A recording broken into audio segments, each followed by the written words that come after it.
Pai, em santificação do Espírito, para obediência e a aspersão do sangue de Jesus Cristo.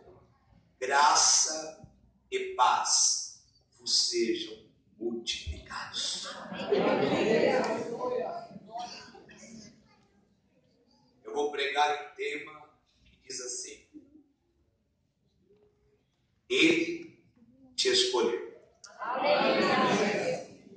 Você vai vencer. Curve a sua cabeça só um momento.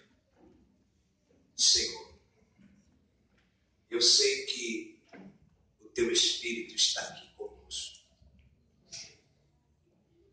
Em nome de Jesus, o meu pedido é por todos quanto aqui estão.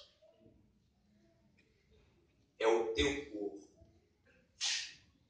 E me coloco responsável pelas palavras que vou dizer. Aleluia, Jesus. Mas é preciso que o teu Espírito se manifeste com poder entre nós. Porque o Senhor diz que é galardoador de quem te busca.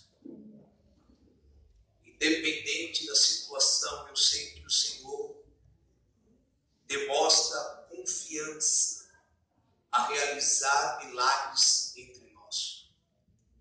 Toda obra de feitiçaria, olho altivo, toda ação espiritual que vai destruindo o lar, fechando portas, criando doenças físicas, que o Senhor venha banir do meio de nós agora. Por esta mãe, por este jovem, por este pai, por esses ministros que o Senhor incumbiu e ordenou a eles o dever de ministrar e administrar o que é teu.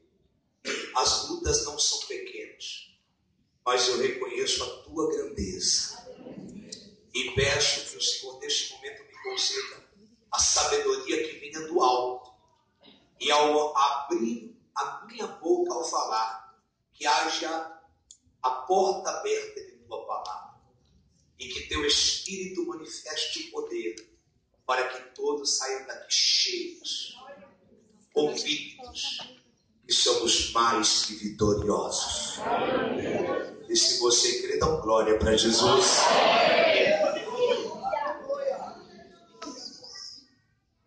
Ao ler este verso, veio a mim uma compreensão extraordinária.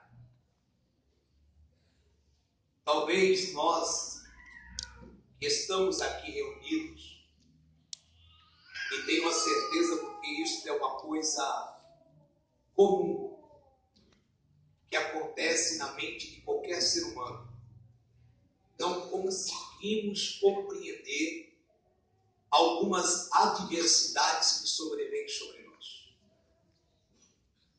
Temos nós a certeza da existência deste Deus Criador e poderoso, mas passamos por muitas adversidades na nossa vida, que criam conflitos, que frustram sonhos e que abatem aquela certeza que temos que iremos conquistar. Eu sei disso, porque como homem participo também dessas aflições. Porém, eu tenho que entender que tudo isso que possa se sobressair contra a minha ou a sua vida, ou tudo aquilo que cria algum tipo de incerteza, irá contribuir de uma forma extraordinária para o nosso próprio bem. Quando este homem, Pedro, escreve, eu entendo a confirmação disso que eu estou te dizendo. E ele diz que nós, não existe ninguém aqui que não seja, fomos eleitos pela presciência de Deus. Quando ele fala desta maneira, eu tenho que entender que a presciência de Deus é o ato de conhecer o futuro. Ao homem, o futuro é incerto. Ao homem cabe viver o hoje. Mas Deus, ele vive o ontem, o hoje e conhece o amanhã também. Então, quando eu vejo ele afirmando, porque a palavra é afirmativa, ele quer nos dar a consciência que ainda que as coisas não andem do jeito que nós queremos, podemos ter a certeza que ele tem o melhor para nós. Quem pode levantar a mão e adorar a ele? Ao ter esta certeza, eu reafirmo esta certeza, porque a eleição demonstra que ele fez uma escolha. Demonstra que ele fez uma análise e procurou de uma forma e selecionou as pessoas certas. Todos nós também temos a consciência. Estamos perto de uma eleição. Mas nós, como não somos Deus, não sabemos quem o povo brasileiro vai escolher. Mas nós iremos voltar em alguém, porque teremos a consciência daquilo que nos agrada. Então Deus, ele faz a mesma coisa. Diz que foi por sua eleição. Ao analisar isso, irmãos, eu descubro que Deus não escolhe qualquer um. Deus escolhe pessoas certas. E vejam o que foi dito em Crônicas, no segundo livro de Crônicas, capítulo 16, versículo de número 9, a qual ele fala assim: porquanto aos olhos do Senhor eles estão trilhando sobre a terra, procurando alguém que tenha um coração sincero. Então, quando ele fala sobre isso, eu tenho que voltar ao passado para você entender por que ele te escolheu. Eu lembro do primeiro homem que foi escolhido numa situação muito difícil. Foi Noé. E o Senhor Deus testemunhou que Noé era um homem justo ao meio de uma nação corrompida. O segundo homem foi Abraão, que era um homem que, ainda vivendo numa sociedade corrompida, ele foi chamado de amigo de Deus. O terceiro foi Davi, que era um homem que tinha um coração segundo o coração de Deus. Então entenda bem, você está aqui porque ele te escolheu. Você está reunido junto comigo aqui, porque as palavras de Jesus Cristo relata o Evangelho de João, capítulo 15, verso 16, desta maneira: não foi vós que escolhestes a mim, mas fui eu que escolhi a cada um de vós. Quem tem essa escolha, levante a mão. Começa a dar glória para o Altíssimo. Oh, Rabai, cantor, pegue na mão do seu irmão que está do teu lado e levante ela para o alto assim.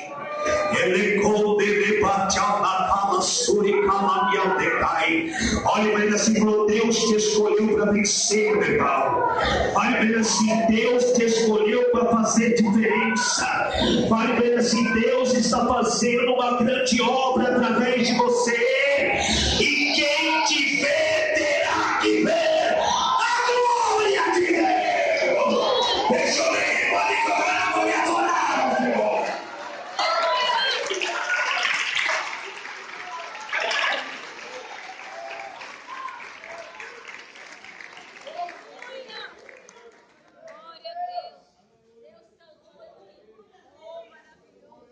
Então,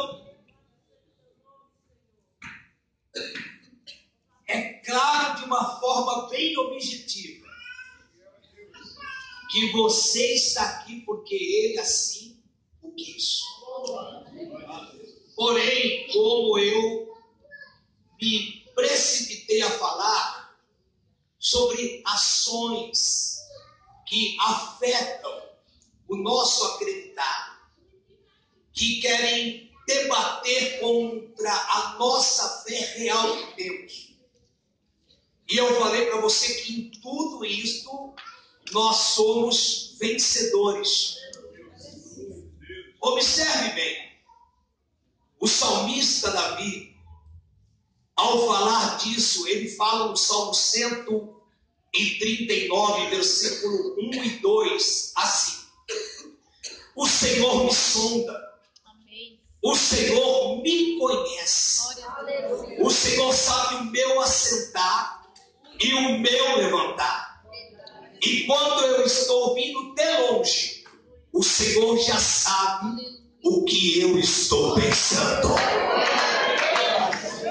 Ao verso 16 ele diz assim: quando os meus ossos estavam de uma forma miraculosa, sendo criados no ventre de minha mãe, o Senhor já sabia todo o meu procedimento. Aleluia. E tinha um livro em suas mãos que anotava todo ele. Quando ele está falando disso, aí entra a presciência de Deus. O apóstolo Paulo, ao escrever à igreja de Filipos, ou os Filipenses, ao capítulo 1 e verso de número 6, ele diz assim: aquele que começou a obra em vós, aleluia, vai aperfeiçoá-la. Então ele demonstra que a tua escolha, ela não vem deste momento, não vem daquela hora que você encontrou um irmão, não vem por aquela sufoco, aquela crise familiar, mas tudo isso foi produzido para que você se enquadrasse naquilo que Deus já projetou para a tua vida. Então tem coisas que nós não entendemos, e por nós não entendermos, nós debatemos e entramos em conflitos para querer compreender. Aí Paulo, ele escreve ao capítulo de número 8, e do verso 33 em diante de Romanos, ele diz isto: quem atentará acusações contra os escolhidos de Deus, sendo que é o próprio Deus o que justifica eles. Aí ele diz: quem foi que morreu por eles? Não foi Jesus Cristo, que foi crucificado por eles? E quem ressuscitou? Não foi Cristo? O que poderá separá-los do amor de Deus?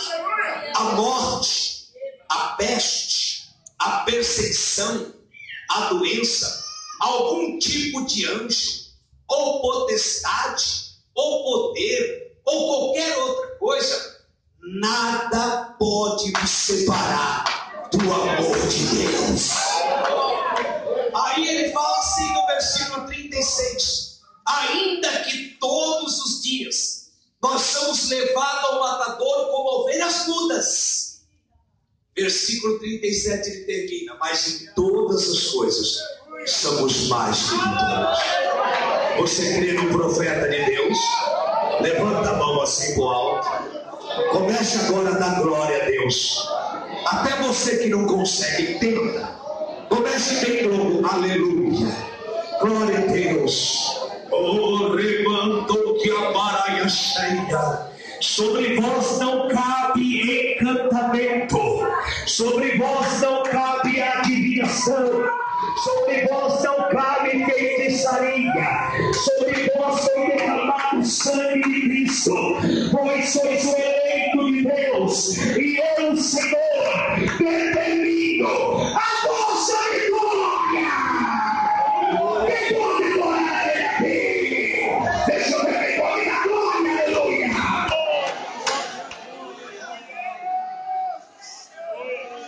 Vai dando glória, sabe que é pecado? Pecado é falar mal do teu irmão. Pecado é você cobiçar o que não é teu. Tem nada a se prostituir, mas a glória faz bem para a alma. Deixa eu ver a nossa que dá glória para o Criador. O nosso Criador tem ouvido teu glória e teu aleluia. Porque por isso que ele te escolheu. Porque ele viu algo tão dentro de você. E não adianta o que homens falem contra ti. Deus te dê a glória de Deus na tua vida. Aleluia! Aleluia!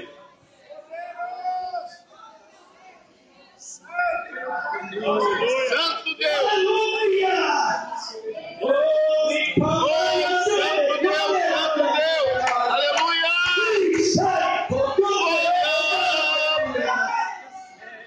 Glória, glória, glória, glória, glória! Aleluia! Aleluia!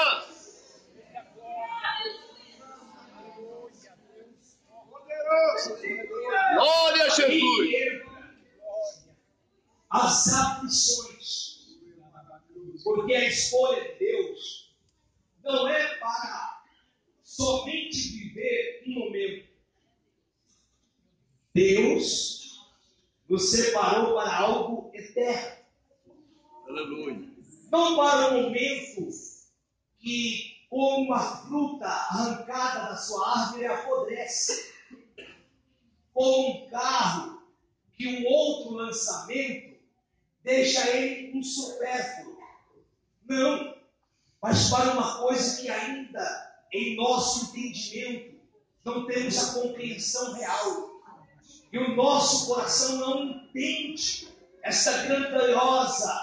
esse grandioso feito que já está preparado para nós. Aleluia! Aleluia! Quando Jesus, ao capítulo 14 do Evangelho de João, é escrito, ele diz assim no primeiro versículo: não turbe o vosso coração.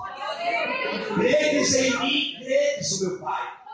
Eu vou para a casa de meu Pai e lá prepararei morada para vós. Eu voltarei e levarei vós comigo, para que aonde eu esteja, vós estejais também. Então, esse espírito de crises e dificuldades que nos aborrecem é o Deus que escolheu a cada um de nós por sua presciência, nos preparando para algo glorioso mais tarde. Esse algo glorioso que é preparado para nós, só poderemos alcançar essa perfeição através da purificação do Espírito de Deus. Entenda bem que ele deixa claro que nós somos edificados, santificados pelo Espírito. Quando o apóstolo Paulo, ele escreve a Tito, ao capítulo 3, verso 5, ele explica isso.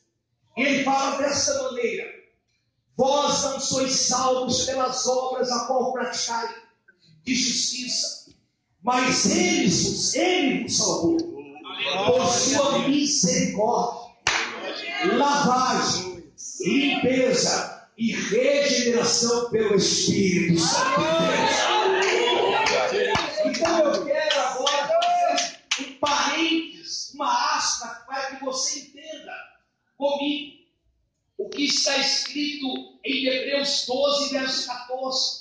Segue a paz com todos os homens, e sem a santificação ninguém poderá ver Cristo. Por que isso? Porque você foi eleito. E dentro do coração do homem reina a maldade. E a maldade tem que ser substituída pela paz, gozo, alegria e justiça, que é produzida pelo Espírito Santo. Só que a carne, ela luta contra o Espírito. E nós temos que aprender com as lutas que a labuta da vida nos oferece, a controlar o nosso senso de humor e nos deleitarmos na graça do Senhor. Por isso que quando Pedro escreve a segunda epístola, ao capítulo 3, verso 18, ele diz: crescei vós na graça e no conhecimento de Jesus. Então, nesse período, aí está. Por isso, eu já estive 3 vezes fora do país pregando. E nunca preguei para brasileiro fora do país, sempre para pessoas locais. No Paraguai eu fui pregar para índios, aonde falam Guarani, irmãos. Não entende nada. No México, eu preguei só para mexicano e para tribo mexicana também. E uma coisa eu não entendi. Não é o que o homem vê, é o que Deus vê no homem. Totalmente constatado.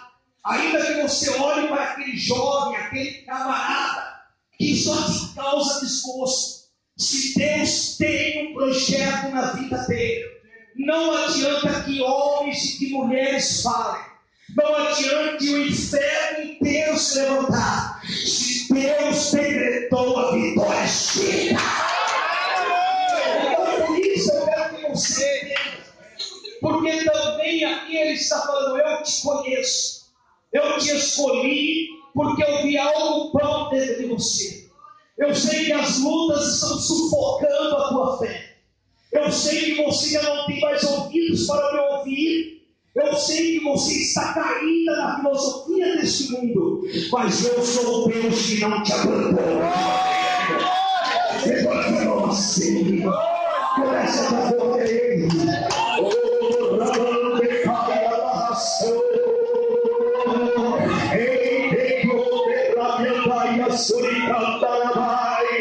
Vai dando glória e recebeu aí, irmão. Hoje o Senhor está dizendo, eu te escolhi. Tu é meu. Olha, Senhor. Aleluia. Glória a Deus. Aleluia.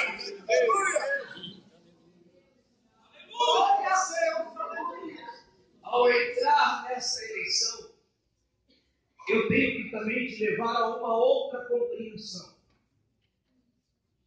Diz claramente que a aspersão do sangue de Cristo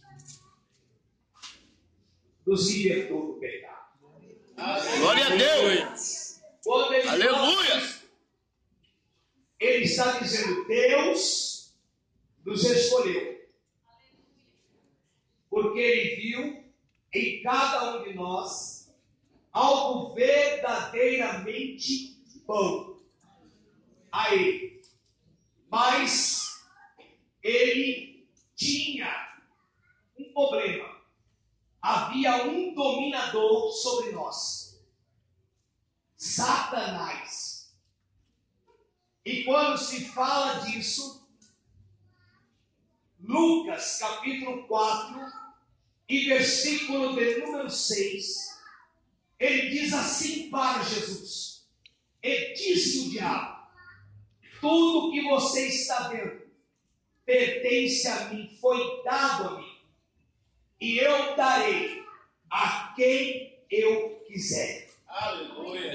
Isso são palavras do diabo. Quando o apóstolo Paulo, em 2 Coríntios, capítulo de número 4 e verso 4, diz: o Deus deste século encobriu o entendimento do incrédulo, para que não se resplandeça a glória do Evangelho de Cristo, que é a imagem de Deus. Então, o apóstolo coloca Satanás como Deus desta era. O apóstolo João, ao capítulo de número 5 e verso 19, ele diz assim: nós somos de Deus, mas o mundo jaz no maligno. Ao afirmar isto, eu estou sem retorno, filho, é por isso que eu estou te falando. Ao afirmar isto, eu vejo uma coisa tão lógica e tão clara, que ele afirma, quando no Egito veio a libertação daquele povo. Ao ler o capítulo de número 12, ali expressa de uma forma bem clara que um cordeiro teria que ser morto. E o sangue dele deveria ser passado nas vergas das casas, porque assim proibiria o espírito da morte. Quando eles saem do exílio, eu vejo outra coisa tremenda. Quando Deus dá a eles a lei, e o capítulo 24 de Êxodo, versículo de número 8, diz desta maneira: pegue o sangue e asperge sobre este povo, identificando que pelo sangue haveria uma transferência de poderes. O ser humano iria perder totalmente o domínio que Satanás tinha sobre ele, ia receber a libertação em Cristo. Quando o apóstolo escreve isso, na primeira carta aos Coríntios, capítulo 5, verso 7, ele diz assim: e Jesus Cristo é a nossa Páscoa. Quando ele se refere a isso, ele está falando a santa ceia do cristão. Ele está falando do sangue que nos trouxe a liberdade. E quando o apóstolo Paulo, ele fala ao capítulo 1 de Colossenses, versículo de número 13, ele fala desta maneira, e ele, se referindo a Jesus Cristo, ele fala: vos transpassou das potestades do ar para o reino do seu Filho de amor.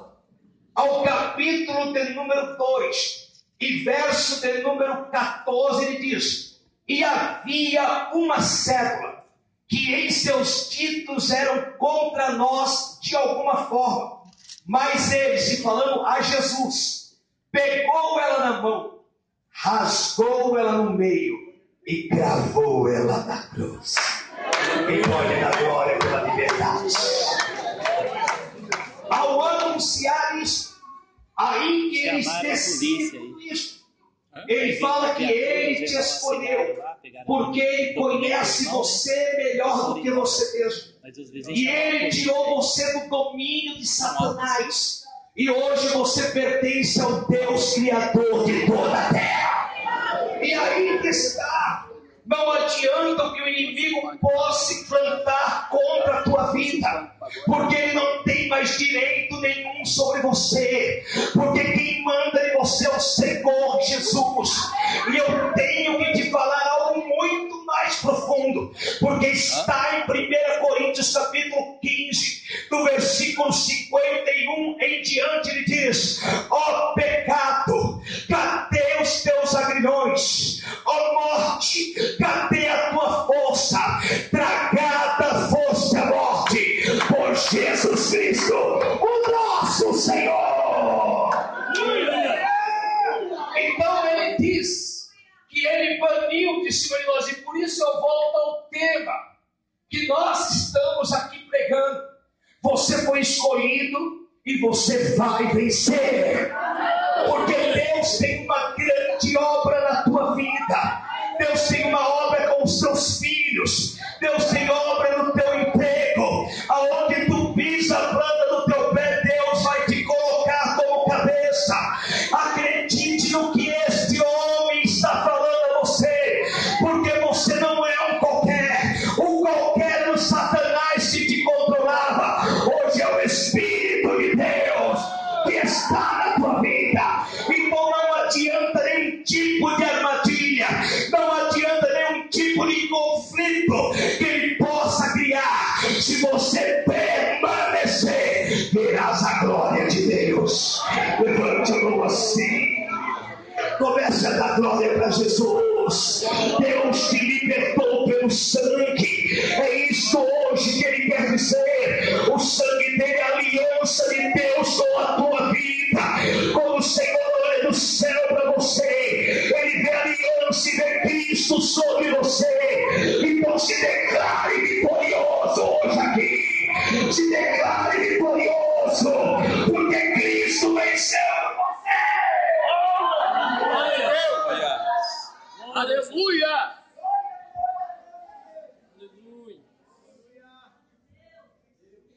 eleitos. Nós somos escolhidos pelo Criador. Nós não estamos aqui em vão ou à toa. É porque há algo muito melhor para nós futuramente. Porém, nós temos que entender esse processo que é tão doloroso na nossa vida. Entendo o orgulho que cria o coração do homem. O coração, falar disso de bombeador de sangue errado. Aqui, ó. Na nossa consciência. A prepotência arrogante. As nossas acepções. Tudo isso tem que ser mudado pela consciência de Cristo. Aleluia. Nós temos que aprender a ser humildes em todos os atos da nossa vida. Nós precisamos reconhecer os nossos irmãos e precisamos amá-los verdadeiramente como Cristo nos ama.